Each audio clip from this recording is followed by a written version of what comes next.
Why should students have a leadership minor? As someone who's worked in this field for so long, what can you testify and tell us that is so significant about it?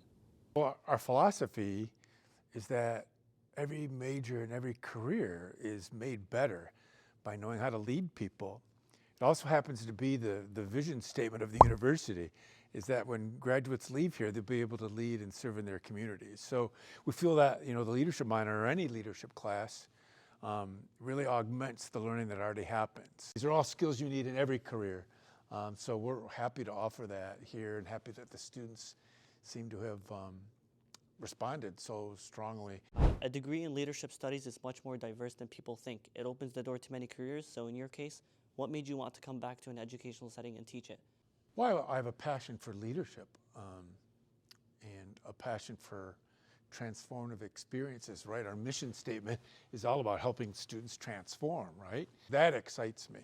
So being a part of a moment in a student's life where the world sort of opens and they get more confidence and develop their capacities for the real world. What brought you to Detroit Mercy in specific? Hearing stories about your love for this school and the smaller, more closely knitted community as opposed to a larger institution with a larger student staff body.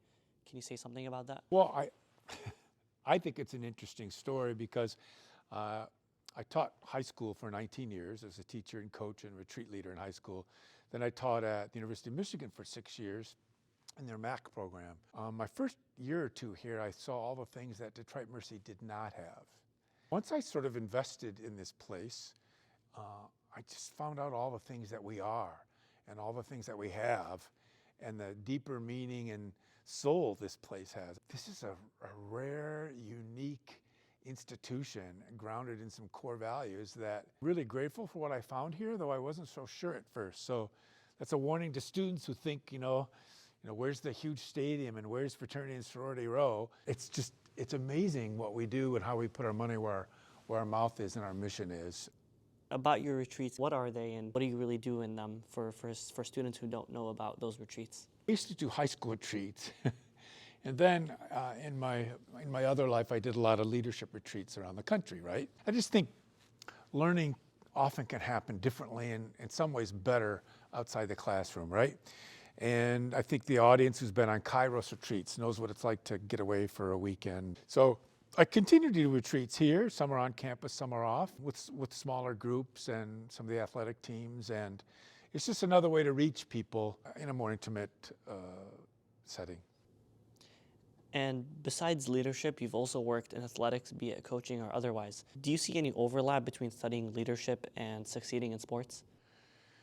Well, I think there's a huge overlap, right? We have a ton of student athletes in the minor program because a lot of our student athletes, right, are coming from high schools where they were the captains. The problem is we throw people in these positions, right, for the wrong reasons. We base it on talent or looks or charisma, but in reality, leading a team is a job description, not a reward really, right? It's really difficult, especially holding each other accountable in a college setting is really tough. Being better prepared to lead now, and then of course that transitions to every career in the future, right? You are a big fan of hockey. Do you mind telling me a little about that?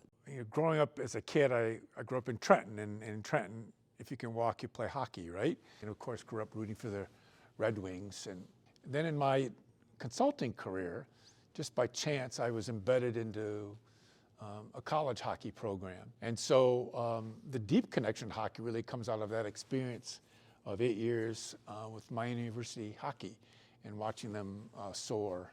And so that sort of doubled down my interest in my following of hockey. Finally, outside of school and what was already mentioned, do you have any likes or hobbies or passions that many people may not know about? I didn't know we were allowed to have hobbies and passions outside of school.